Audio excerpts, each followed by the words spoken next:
Oke, kita lanjut ke tiosulfat. Oke, tiosulfat. Boleh volunteer yang mau baca, yang bisa baca? Saya bisa, Pak. Oke, silakan Yulita. Yang kelima, identifikasi tiosulfat. Yang pertama, ambil larutan sampel tiosulfat, tambahkan dengan AgNO3, akan terbentuk endapan putih yang segera berubah menjadi kehitaman. Kedua, ambil sampel tiosulfat, tambahkan dengan iodium, warna iodium akan hilang. Ketiga, ambil larutan sampel tiosulfat, tambahkan barium klorida encer, akan terbentuk endapan putih barium tiosulfat. Hasil reaksi dengan barium klorida diambil sebagian, tambahkan dengan HCl encer, endapan putih barium tiosulfat akan larut. Yang keempat, larutan sampel tiosulfat ditambahkan larutan asam klorida, maka larutan akan berubah menjadi keruh kekuningan. Langsung saja ke sampel S2O32-min.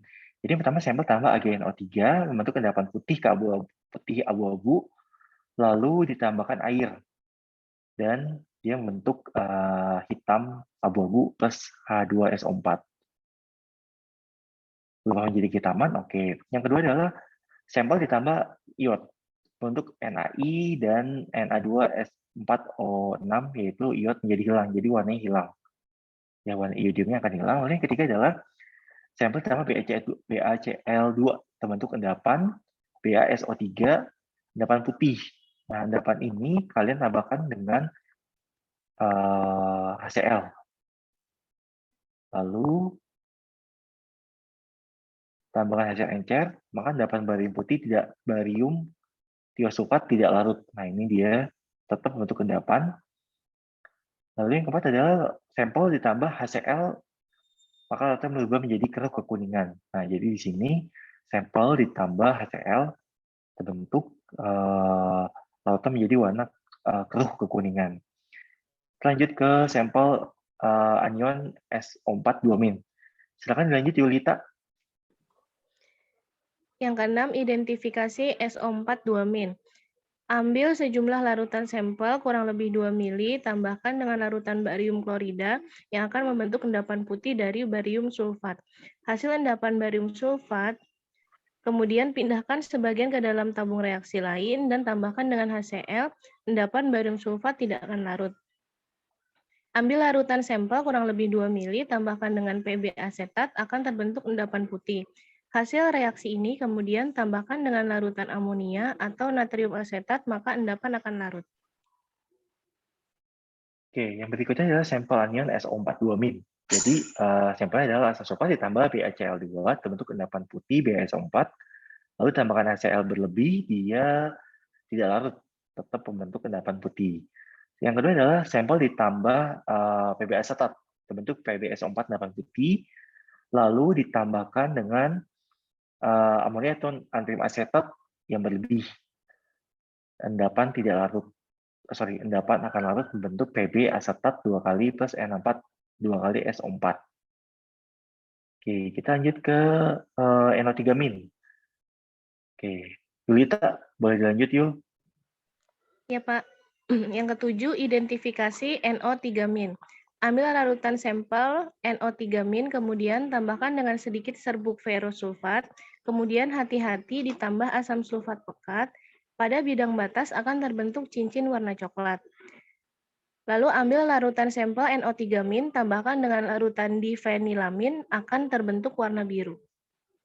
Oke, yang berikutnya adalah identifikasi NO3-min, di mana yang pertama adalah sampel ditambah ferrosulfat. Kemudian hati-hati ditambahkan asam sulfat pekat pada bidang batas terbentuk cincin berwarna coklat. Oke, lalu yang kedua adalah sampel ditambah difenilamin terbentuk larutan berwarna biru. Nah, ini reaksi yang complicated dari proses pembentukan antara sampel ditambah asam sulfat pekat dan ferrosulfat. Yang berikutnya adalah identifikasi CO3 2-min. Boleh Yulita dilanjut, boleh yang lain silakan. Boleh nggak apa-apa, Pak? Lanjut dulu. Oke. Yang kedelapan, identifikasi CO3 2-min. ambil larutan sampel 2 mili tambahkan dengan larutan AgNO3 akan terbentuk endapan putih yang akan berubah menjadi coklat. Lalu ambil larutan sampel 2 mili tambahkan dengan larutan magnesium sulfat akan terbentuk endapan putih. Ambil larutan sampel 2 mili tambahkan dengan asam klorida encer akan terbentuk gas CO2. Lalu ambil larutan sampel 2 mili tambahkan dengan larutan HgCl2 akan terbentuk endapan coklat. Oke, identifikasi N yang berikutnya adalah CO3 2 min. Jadi pertama adalah sampel ditambah 2 mili, sampel 2 mili tambah AgNO3 terbentuk endapan AgCO3 karena sampel ada natrium karbonat plus NaNO3. Lalu yang kedua adalah sampel ditambah dengan magnesium sulfat. Nah, ini sampelnya adalah Ag2CO3 dengan tambahkan magnesium sulfat itu bentuk endapan putih MgCO3 endapan putih plus Na2SO4. Lalu yang ketiga, sampel ditambah dengan sel encer. Jadi sampel ditambah dengan sel encer plus H2O. Nah, dia akan terbentuk sampel ditambah sel encer akan terbentuk gas O, ini nggak ada reaksinya. Lalu yang D, sampel ditambah HgCl2 akan terbentuk endapan coklat. Ini HgOH2 kali CO3 endapan coklat kemerahan plus 2 NaCl. Oke, selanjutnya boleh Yulita mau dilanjut atau mau dioper atau siapa yang bisa?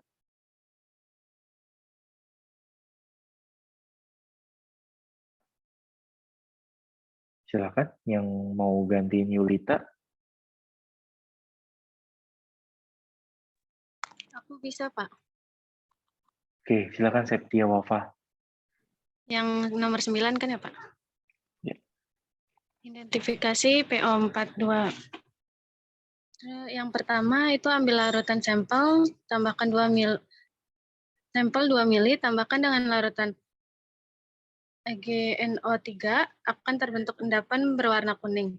Dari hasil reaksi ini kemudian pindahkan dalam 2 tabung reaksi lain, tambahkan masing-masing dengan asam nitrat dan amonia. Endapan akan larut dalam kedua reaksi. Yang kedua, ambil larutan sampel 2 mili, tambahkan dengan asam nitrat pekat dan larutan amonium molibdat, panaskan akan terbentuk endapan kuning. Yang ketiga, ambil larutan sampel 2 mili, tambahkan dengan larutan amonium klorida, amonium hidroksida, dan magnesium sulfat membentuk endapan putih. Oke, identifikasi berikutnya anion PO42 min. Jadi yang pertama adalah sampel ditambah dengan AgNO3 terbentuk endapan Ag3PO4 endapan kuning. Lalu dibagi dua nih, di satu ditambah asam nitrat dia larut dan tambah amonium juga dia larut. Yaitu untuk asam nitrat dia terbentuk 3NO3, AgNO3 dan plus H3PO4 pada jernih, dan ditambah dengan amonium dia membentuk AgNH3 2 kali 3 kali PO4 plus 6 H2O. Lalu yang kedua adalah sampel ditambah dengan asam nitrat pekat dan amonium molibdat terbentuk endapan kuning. Jadi di sini NH4 jadi sampelnya ada natrium hidrogen fosfat ditambah dengan 12 amonium molibdat dan asam nitrat pekat terbentuk NH43 PO412 MOO3 endapan kuning dengan 21HN4NO3 plus 2 NaNO3 dan 12H2O. Lalu yang ketiga adalah sampel tambah amonium klorida, amonium hidroksida, dan magnesium sulfat. Itu endapan putih, di mana reaksinya adalah NaH2HP4 plus NH4O plus NH4Cl plus MgSO4. Jadi dibentuk MgNH4PO4 endapan putih dan Na2SO4. Oke, lanjut ke identifikasi BO32 min. Wafa, dilanjut Wafa. Baik, Pak. Yang pertama, ambil larutan sampel, masukkan dalam cawan uap, panaskan sampai menguap, kristal yang terbentuk ditambah metanol dan asam sulfat pekat dibakar memberi nyala berwarna hijau. Yang kedua, ambil larutan sampel, tambahkan HCl pekat, celupkan kertas kurkumin ke dalamnya. Warna kertas kurkumin berubah menjadi merah kecoklatan. Oke, sampel berikutnya anion BO32-min. Jadi pertama sampel ditambah perak nitrat tidak mengendap. Lalu dilakukan aerosol pekat dan metanol, dia terbentuk endapan dia dibakar memberi warna hijau atau nyala hijau. Lalu yang kedua adalah sampel ditambah HCl pekat dan celupkan kertas kurkumin yang kuning menjadi merah kecoklatan. Oke. Udah ya, ini prosedur untuk reaksinya yang kamu kerjain untuk masing-masing anion. Kalau positif hasilnya apa, keparat dan keterangan. Ini kita lewat aja ya. Oke. Cukup ya, kita lanjut ke sebentar. Pengenalan sifat zat dan wujud zat. Nah, saya screen.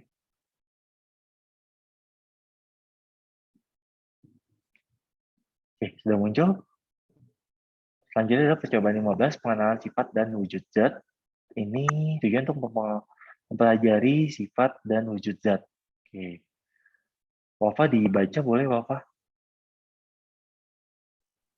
Iya, Pak. Dari yang dasar teori ya? Iya. Pada dasarnya, zat terdiri dari 3 wujud, yaitu padat, cair, dan gas. Wujud zat tidak hanya berupa padat, cair, dan gas, tetapi juga ada plasma. Plasma merupakan wujud zat yang hampir serupa dengan gas, tapi memiliki muatan listrik. Plasma memiliki bentuk dan volume yang tidak tetap dan digunakan pada lampu neon serta lampu cahaya fluoresen.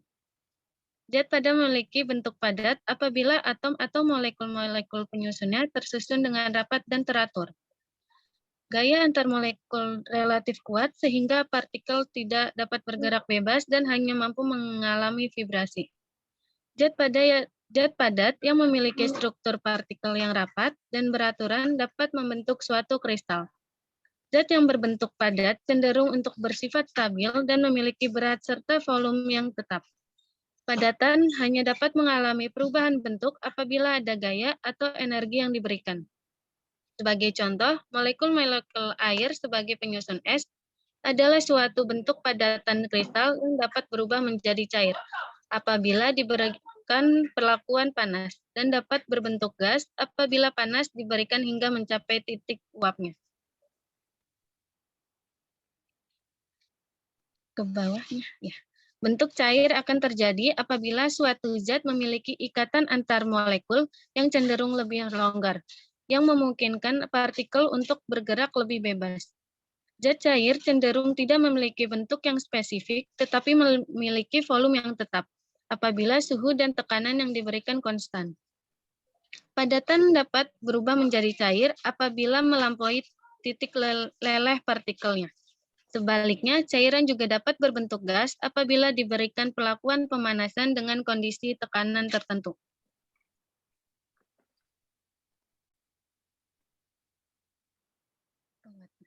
Gas tersusun dari partikel dengan ikatan yang lemah atau tidak berikatan sama sekali, sehingga memiliki kemampuan untuk bergerak bebas. Masing-masing molekul gas dapat memiliki energi kinetik yang cukup tinggi sehingga ikatan antar molekulnya menjadi sangat rendah atau tidak ada pada gas ideal, sehingga gas cenderung menempati ruang kosong di sekelilingnya. Gas pada suhu di bawah titik kritisnya sering kali disebut sebagai uap, dan uap dapat diubah bentuknya menjadi cair dengan proses kompres atau perubahan tekanan, tanpa adanya pendinginan. Gas dapat Gas dapat memiliki keseimbangan dengan cairan atau padat apabila tekanan yang dibentuk oleh adanya gas sebanding dengan tekanan uap di dalam cairan atau padatan tersebut. Hal ini memungkinkan adanya partikel uap yang bersifat volatil atau mudah menguap, yang awalnya terperangkap pada padatan atau cairan dapat keluar ke lingkungan sekitar karena adanya perbedaan tekanan atau tekanan gas atau uap.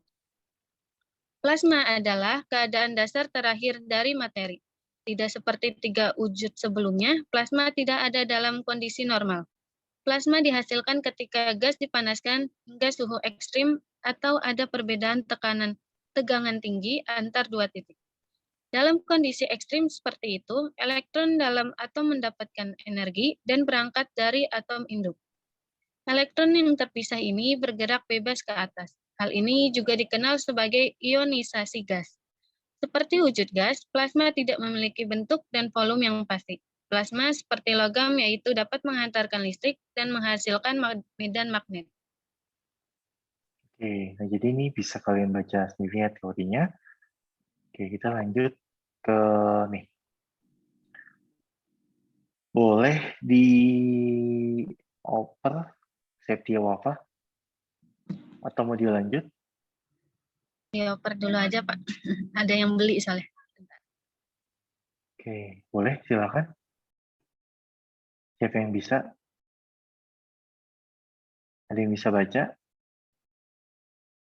Saya bisa, Pak. Oke, silakan lu.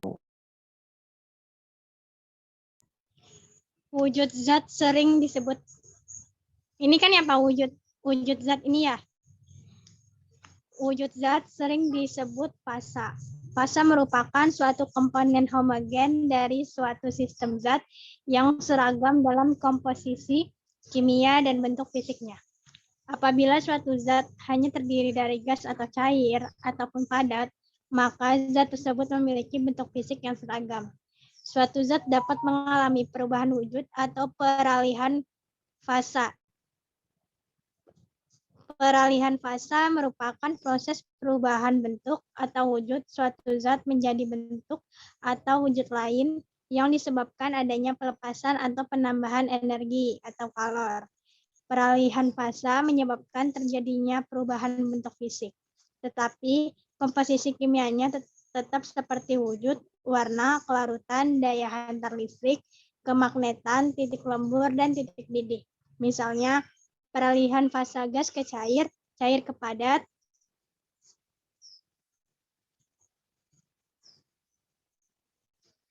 padat ke gas, dan sebaliknya, yang melibatkan pelepasan dan penambahan kalor, tetapi tidak melibatkan perubahan temperatur. Oke, jadi di sini bisa kalian lihat peralihan fase dari padat ke gas disebut dengan sublimasi. Jadi di sini padat ke gas, nih yang ini ya, disebut dengan sublimasi. Pada proses sublimasi, molekul bergerak cepat dan menyerap energi panas atau kalor. Peralihan fasa dari gas menjadi padat disebut dengan deposition, atau di sini bisa kalian lihat dua arah ya, solid menjadi gas sublimasi, lalu gas menjadi padat deposition. Pada proses ini molekul bergerak lambat dan melepas kalor. Peralihan fase dari cair menjadi padat disebut dengan pembekuan atau freezing. Pada proses ini molekul bergerak lambat dan melepaskan kalor, lalu peralihan dari padat menjadi cair disebut dengan mencair atau melting. Pada proses ini molekul bergerak cepat dan menyerap kalor. Peralihan fase dari cair ke gas disebut dengan penguapan atau evaporation. Saya lihat di atas. Lalu proses gas menjadi cair disebut dengan pengembunan atau condensation. Nah, bisa kalian lihat di sini. Pengembunan terjadi saat udara yang berada di dekat permukaan tanah menjadi dingin, yang disebabkan karena adanya penyerapan panas dari matahari di siang hari. Oke, pada fase pengembunan, molekul bergerak lambat dan melepaskan kalor. Oke. Nah, sedangkan kalau dari gas ke plasma dia ionisasi, lalu dari plasma membentuk gas dia deionisasi. Oke, ini metode kerjanya bisa kalian alat dan bahannya bisa kalian lihat. Lalu kita masuk ke proses kerja, proses penguapan zat cair. Jadi yang pertama adalah penguapan ether. Matikan semua api sebelum mengerjakan percobaan ini karena ether sangat mudah terbakar. Lalu tuang sedikit ether pada gelas arloji. Tiuplah permukaan zat cair sampai semua ether menguap. Oke. Pada akhir penguapan, periksalah temperatur di gelas arloji dengan merabanya. Oke. Lalu yang kedua adalah penguapan zat cair itu penguapan air. Didihkan 50 air dalam gelas piala dan tentukan titik didihnya dengan menggunakan termometer. Setelah mendidih, tambahkan 10 gram garam dapur, kemudian dididihkan kembali dan tentukan titik didihnya dengan menggunakan termometer. Jadi pertama kali kalian merebus, itu pada saat dia mendidih, kalian tentuin, kalian ukur suhunya. Lalu yang kedua adalah setelah mendidih, lalu kalian tambahkan lagi nih dengan 10 gram garam dapur. Nah, panasin lagi, cek lagi setelah penambahan zat, dia titik didihnya masih sama atau berkurang atau lebih dari suhu titik didih pada saat pemanasan pertama sebelum penambahan garam dapur. Lalu yang kedua adalah penyubliman zat padat. Jumlah bau kamfer, campurkan iod dengan garam, campuran dipanaskan dalam corong uap yang ditutup dengan corong terbalik. Panaskan dengan hati, kemudian amati yang terjadi. Lalu yang ketiga adalah kristalisasi gas. Siapkan gelas piala, kemudian isikan dengan kamfer. Kemudian tutup gelas piala dengan cawan uap atau gelas arloji yang berisi batu es di atasnya. Nanti kemudian panaskan gelas piala tersebut, lalu amati peristiwa yang terjadi di bawah penutup gelas piala atau di bawah si beker gelas atau gelas arloji. Lalu yang keempat adalah pengembunan gas, di mana siapkan gelas piala, isikan dengan air panas, kemudian tutup gelas piala dengan cat uap atau gelas arloji. Sama ya, jadi amati peristiwa yang terjadi di bawah penutup gelas piala. Jadi yang satu adalah kamfer, yang satu isinya air. Jadi yang satu proses kristalisasi, yang satu adalah proses pengembunan. Oke, selesai. Minggu depan itu minggu tenang, jadi nggak ada teori, nggak ada praktek online ya, nggak ada ya?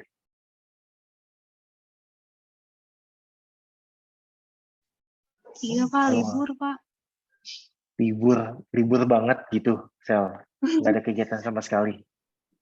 Kalau berapa dosen, kayak 2 dosen tuh Pak. Ada yang kelas tambahan karena materinya benar-benar Banyak. ya kayak jarang masuk gitu loh Pak.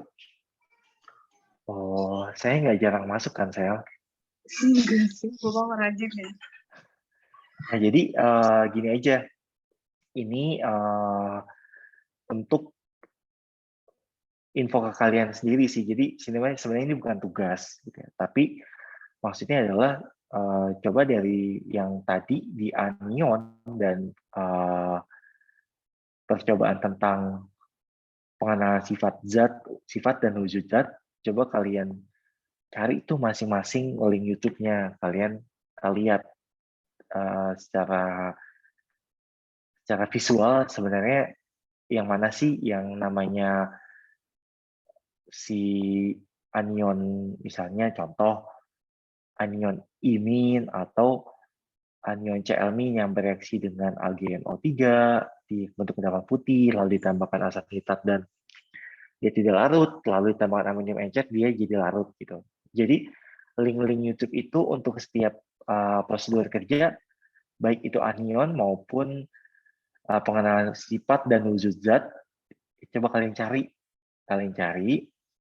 tapi nggak usah dikumpulin, buat kalian aja belajar kalau oh ini loh yang namanya proses kondensasi, ini loh namanya evaporasi, ini loh yang namanya sublimasi, ini yang namanya deposisi, gitu ya. Jadi bukan dikumpulin, tapi buat kalian aja untuk belajar di rumah, kayak gitu. Oke, jadi untuk setiap cara kerja, baik dari pengenalan sifat dan wujud zat maupun anion, coba kalian cari link YouTube-nya, nanti kalian sertakan di situ. Di Word-nya aja kalian sertakan, jadi nanti pada saat belajar pun enak karena udah ada bayangan, oh dia itu endapannya seperti ini, oh ini namanya sublimasi, oh ini namanya evaporasi, oh ini namanya melting, kayak gitu ya. Oke, ada pertanyaan? Kalau yang Sepertinya itu Pak yang tadi yang lembar kerja anionnya dikerjain nggak Pak? kalau lembar anion nggak usah dikerjain, Sel. Maksud saya pokoknya kamu ngerjain setiap cara kerja itu, kamu cari aja link YouTube-nya. Misalnya Contoh identifikasi imin. Nah, cari aja di situ pasti dia ada tuh untuk dia menambahkan AgNO3, kalau ditambahkan dengan asam nitrat dia nggak larut, kalau ditambahkan dengan HCl dia jadi amonium dia jadi larut. Itu aja. Tadi jadi lembar kerjanya nggak usah dikerjain. Maksud saya gini, contoh ini saya ulangi, bentar ya. Saya buka dulu.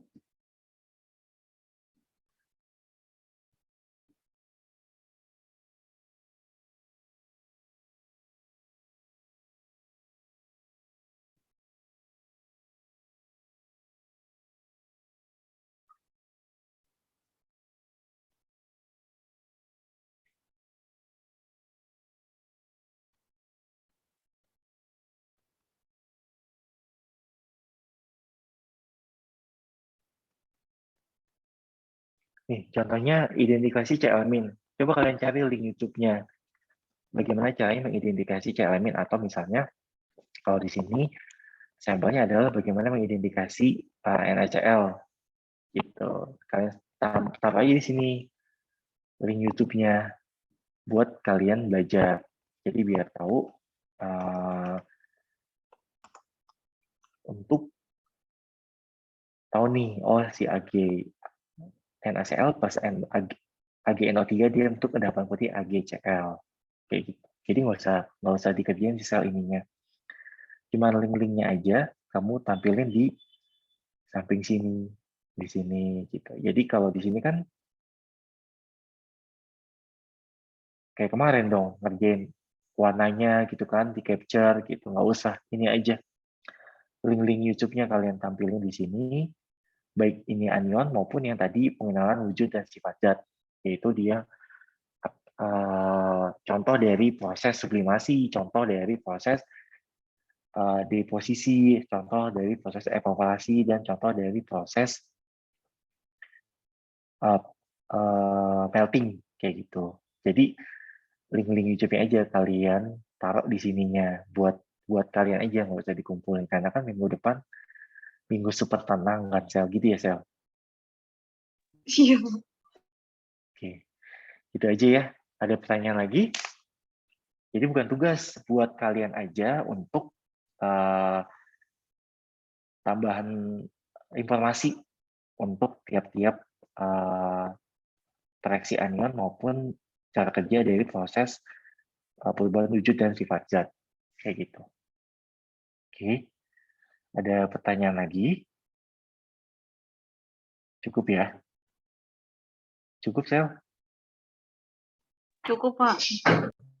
Oke, baik. Kalau tidak ada pertanyaan, kelas saya tutup. Saya atas nama pribadi mengucapkan terima kasih. Mohon maaf sebelum dan sudahnya. Selamat sore. Salam sejahtera, salam sehat untuk kita semua. Wassalamualaikum warahmatullahi wabarakatuh. Terima kasih. Waalaikumsalam. Terima kasih, Pak.